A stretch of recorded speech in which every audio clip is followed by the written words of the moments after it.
방출세 지금 시각 8시 정각입니다. 오늘 진행은 방송인 김재동 씨입니다.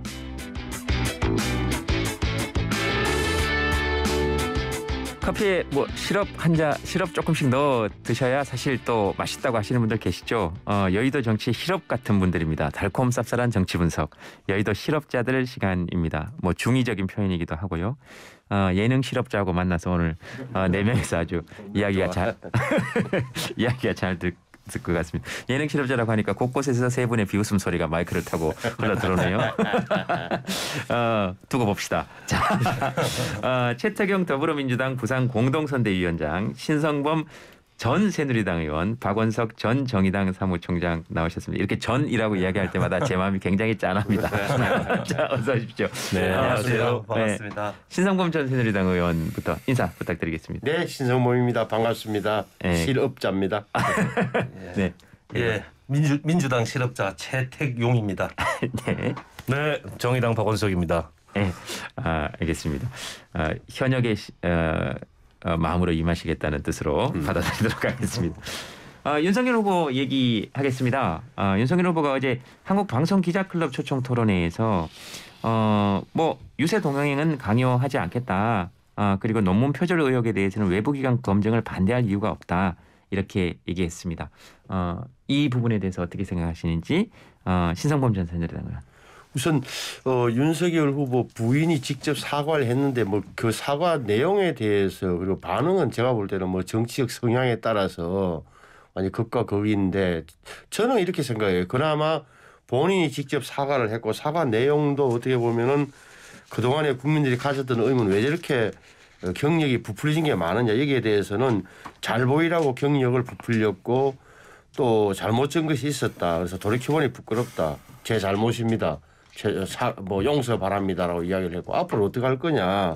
앞으로 남은 선거 기간 동안에 조용히 반성하고 성찰하겠다. 그리고 심지어는 남편이 그리고 윤석열 후보가 대통령이 되더라도 아내의 역할에만 충실하겠다. 물론 부족한 건 많지만 그나마 뭐 자기 목소리로 사과를 하고 사람들이 일부는 좀 고개를 끄덕거리는 측면이 있는 것 같아요. 왜 그러냐면 이게 뭐 배우자의 흠결이 후보의 완전한 그 자격 요건을 규정하는 것은 아니라는 생각이 좀 퍼져 있는 것 같고 부족하지만 그리고 왜 했느냐 뭐 아시는 대로 연말 연시에 2022년 내년 신년 여론조사가 굉장히 걱정되잖아요. 그리고 윤석열 후보 입장에서는 무슨 이야기를 하든 이게 발목을 잡는단 말이에요. 부인 문제가 좋은 정책을 발표를 하더라도 그러니까 털고 나가야 되겠다 이렇게 해서 불가피하게 한 건데 저는 뭐 정치적으로는 이 정도 하면은 그래도 좀 한 고비는 넘겼다고 봐요. 한 고비 넘겼다.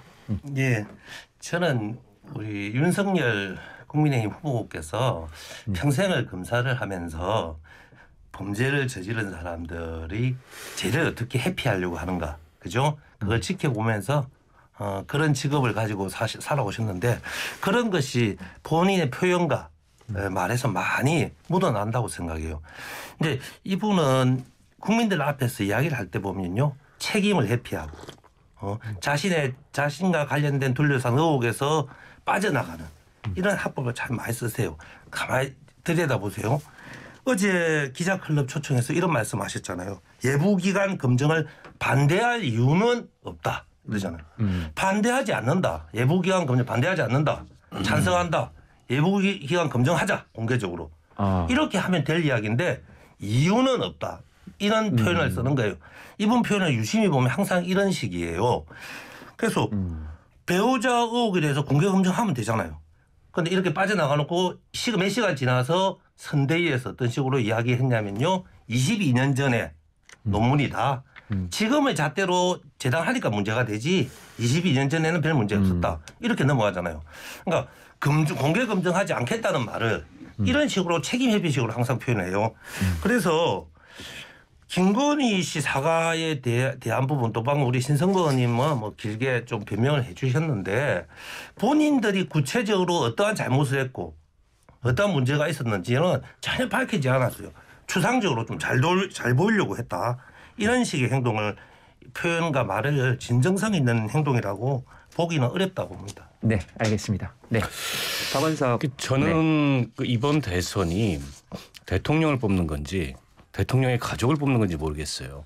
가족이 전체가 러닝메이트로 출마한 이상한 대선처럼 돼버렸는데 결국에는 양 당이 또 두 후보가 서로의 약점을 향한 지나친 네거티브 공세가 부른 효과가 아닌가 싶고 결국 이거는 이제 자기 발등을 찍는 그런 결과로 모두에게 돌아갈 거다 이런 말씀을 우선 드리고 싶고요.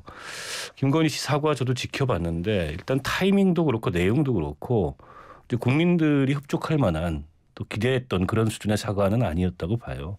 상황이 악화될 대로 악화돼서 사과를 했고 어떻게 보면 뭐 지지율이 떨어지니까 떠밀리듯이 사과를 했는데 사과의 내용도 조금 더 간결하게 그리고 구체적으로 뭘 사과하는지 이렇게 해야 이제 사과하는 마음이 전달이 되는데 지나치게 감성적인 데다가 진짜 잘못했다는 걸 인정은 하는 걸까? 이제 이런 의문을 좀 낳게 했다는 면에서 그리고 이제 그 사과와 동시에 나온 게 뭐냐면 사과 이틀 전에 했던 뭐 언론사와의 YTN과죠. YTN과의 인터뷰에서 보면 별로 그렇게 본인의 잘못을 인정하는 것 같지 않고 내가 굉장히 악마화돼 있고 언론의 그런 악의적인 의도가 상황을 이렇게 만들고 있다 이런 인식을 드러내고 있어요. 저는 전반적으로 후보 배우자에 대한 메시지 관리가 전혀 안 되는 것 같아요. 그러니까 지난번에도 김건희 씨가 당이나 후보가 몰랐던 그런 인터뷰에 응해가지고 약간 좀 곤욕스러운 상황을 처했는데 그 뒤에 뭐 후보 그 배우자 지원팀을 만든다 뭐 이런 등등의 보도가 있었습니다만 그 YTN과의 인터뷰나 혹은 그날 사과 그 문 본인이 직접 썼다고는 하는데 직접 썼다고 하더라도 그게 최종적으로 이제 국민 앞에서 사과를 할 때는 어쨌든 이 당이나 선본에서 좀 스크린이 돼서 나와야 되는데 그런 게 전혀 안 되고 있는 것 같습니다. 이 말하자면 그 말하는 내용 같은 것들이 관리가 안 되고 있다. 근데 뭐 지적하신 바대로 이 지금 대통령을 뽑는 선거이기 때문에 어쩌다 보니 이렇게 지금 가족들이 수면 위로 올라왔는데 그것 때문에 사람들도 되게 많이 그 이상해하기도 하고 속을 상해하기도 하고 그러고 있는 것 같습니다. 정치 불신이 가장 커지는 것 같아요. 그러니까 이 사람 저 사람 아유 믿을 사람 없네 내지는 이런 부분이 정치 불신이 커지면 결국은 뭐 투표율이 낮아지고 내년 3월 9일 날 투표 날 그게 결국은 또한 정치에 뭐라 그럴까 다시 한번 더 그 정치가 또 국민으로 멀어지게 되면 또 자기들끼리의 리그에서 또 싸우게 되고 이런 악순환이 반복되는 가장 걱정입니다. 이 점 한 가지는요. 방금 우리 전 총장님께서 가족에 대한 검증이 가열되는 대선이 되었다 이렇게 말씀하셨는데요. 애초에 이럴 수밖에 없는 이번 대선이었습니다. 왜냐하면요. 국민의힘 지금 윤석열 후보 같은 경우에는 어떻게 해서 국민의힘 대통령 후보가 됐습니까? 조국 전 법무부 장관의 가족 수사를 정말 검찰 전력을 총동원해서 수사를 하면서 나라를 발칵 뒤집고 그것이 국민적 화제가 되면서 일약 야당의 대통령 후보가 되신 분이에요.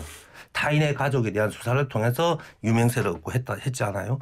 그렇기 때문에 타인에게 했던 그 일이 있기 때문에 자신의 가족들이 문제가 발생했을 때 또는 자신의 가족이 조국 가족들보다 더한 문제로 국민들 눈에 보였을 때 이것은 화제가 될 수밖에 없는 거예요. 지금 그래서 애초에 이런 근원적 문제를 윤석열 후보가 안고 이 선거를 출발했다고 저는 생각합니다. 지금 그 말씀을 하셨으니까 바로 이어서 질문을 드리겠습니다. 윤석열 후보가 수사했던 것 중에 뭐 사실 제일 대표적인 것이라고 하면 박근혜 전 대통령인데 박근혜 전 대통령에게 인간적으로는 미안한 마음을 가지고 있고 이명박 전 대통령 사면에 대해서도 조금 긍정적인 이야기를 한 것 같습니다. 국민통합에 뭐 헌법이 부여한 대통령의 권한 뭐 이렇게 얘기를 하신 거 이렇게 이야기를 한 걸로 봐서는 박원석 전 정의당 사무총장님께 이게 그 정의당과 박원석이 합쳐졌네요. 사무총장에게 먼저 드리겠습니다. 이 얘기에 대해서 어떻게 생각하시는지.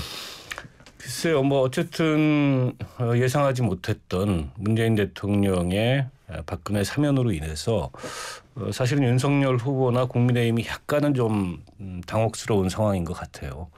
그동안에 사면을 계속 촉구해 왔지만 그건 다분히 어쨌든 현 정부를 향한 공세였는데 안 할 거라고 생각하고 한 건데 한 거죠 지금. 그런데 이제 전격 이제 사면을 해버리니까 오히려 박근혜 전 대통령이 저렇게 이제 4년 9개월 동안 감옥에 있게 된 그런 원인 제공을 한 사람이 윤석열 아니냐 이런 점이 부각이 되면서 보수층 일각에서 안 그래도 윤석열 후보를 그다지 탐탁해하지 않았던 그런 강경 보수층들이 있는데 이제 그런 민심이 좀 자극되는 게 아닌가 싶어서 거듭 이제 박근혜 전 대통령에 대한 인간적인 미안함의 마음을 표현을 하고 또 이명박 전 대통령은 좀 케이스가 다르잖아요.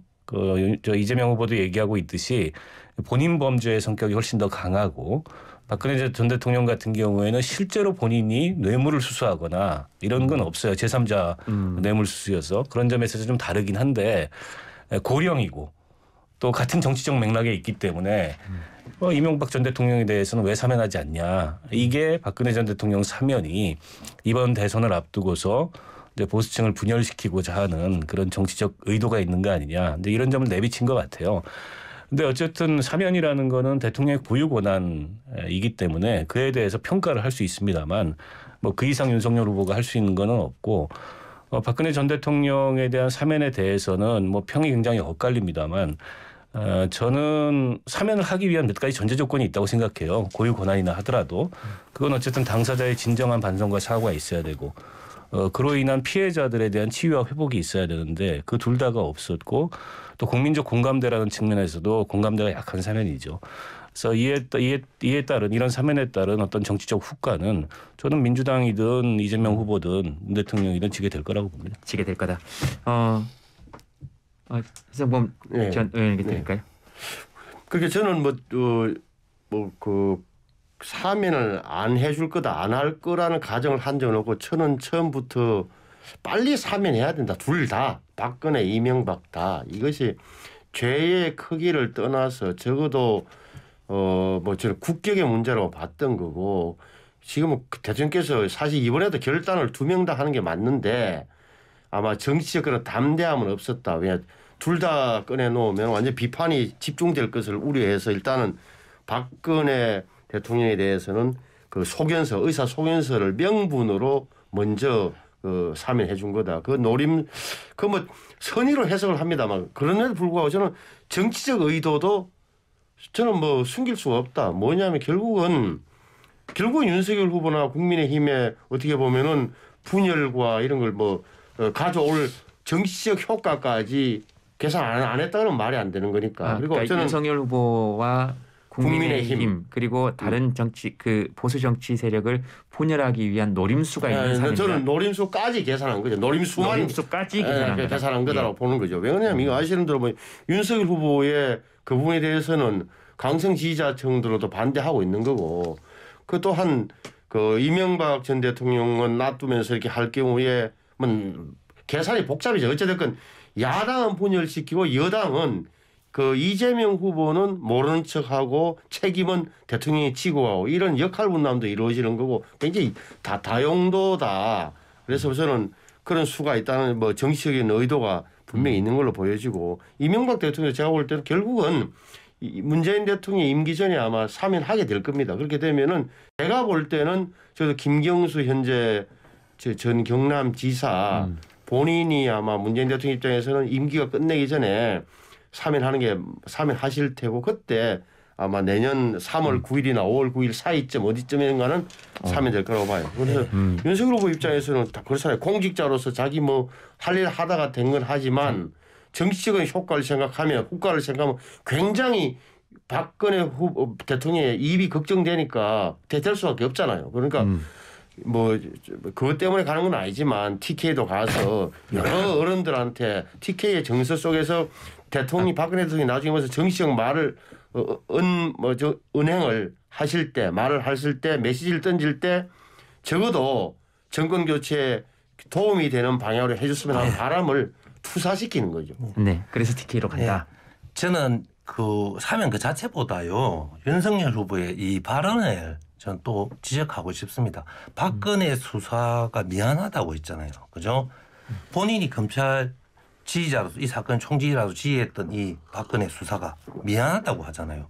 그러면 저는 정말 되묻고 싶은 게요. 조국 가족을 상대로 본인이 검찰총장으로 수사를 했잖아요. 그때는 뭐라고 했습니까? 살아있는 권력을 맞서서 공정을 실현했다고 했어요. 그것이 본인 대선 출마의 첫 번째 명분이었어요. 그러면 조국 가족 수사는 살아있는 권력을 상대로 맞섰던 자기의 공정한 검찰 권력 행사였고 그럼 박근혜 전 대통령한테 수사한 거는 살아있는 권력이 시켜서 자기 소신을 버리고 죄 없는 박근혜 대통령을 죄를 물어서 구속을 시켰다는 말이에요. 이분은 참 원칙 없는 이야기를 지금 하고 있잖아요. 박근혜 전 대통령 수사도 본인의 검찰 권력을 공정하시는답게 죄를 물어서 구속하고 처벌했던 거 아닙니까? 근데 지금 표를 앞두고 박근혜 대통령을 지지하는 보수표를 얻기 위해서 또 포변해가지고 미안하다고 하고 있어요. 그럼 이분은 조국 가족들한테는 미안하지 않는가요? 조국 가족들이 지은 죄보다 자기 부인이 지금 지은 허위 경력, 허위 수상 이력, 이런 학력 위조 이런 게 지금 훨씬 더 광범위하게 드러나고 있잖아요. 그러면 왜 지금 조국 가족한테는 미안하다 말을 안 합니까? 그래서 이분은 너무 표방의식하는 표변한 말을 하고 있는 것 같아요.